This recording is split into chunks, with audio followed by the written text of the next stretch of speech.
జై శ్రీరామ్. హైదరాబాద్ నగరంలో లవ్ జిహాద్ అనేది పలు జిమ్లలో కోచ్ల రూపేణా జరుగుతున్నది. అంటే ఒక వర్గానికి చెందిన కోచ్లు దున్నపోతులక్క తిని బాడీలు పెంచుతారు కదా, బ్రెయిన్ అయితే ఎట్లయినా ఉండదు అనుకో, బాడీలు పెంచి హిందూ అమ్మాయిలని ఎరవేసే ప్రయత్నాలు లవ్ జిహాద్ జోరుగా జరుగుతున్నది. మరి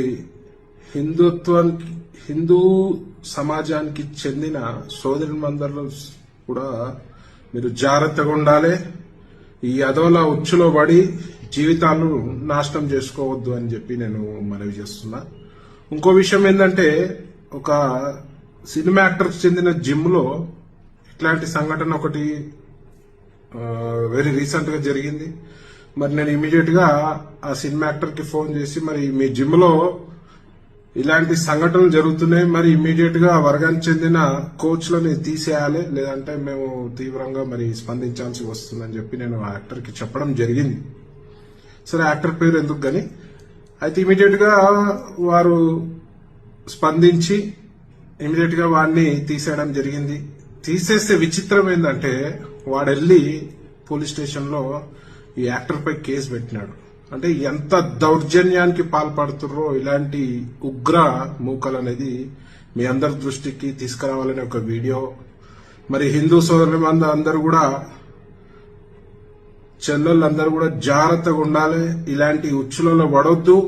లవ్ జిహాద్ అనేది చాప కింద నీరు లెక్క విజృంభిస్తుంది. మరి మీ అందరూ కూడా జాగ్రత్తగా ఉండాలి. ఎక్కడ తల్లిదండ్రులు కూడా పిల్లల్ని అడ్డగోలుగా జిమ్లలో వదిలేయొద్దు. ఆ జిమ్ పరిస్థితి ఏంది, అక్కడ ఎవడున్నాడు కోచ్, ఎలాంటి కోచ్లు ఉన్నారు, మరి ఏంది అక్కడ సీసీటీవీలు ఉన్నాయి, అన్ని కూడా మీరు చూసి మీ అమ్మాయిలని అందరినీ కూడా ఆ జిమ్లలో జాయిన్ చేయాలి.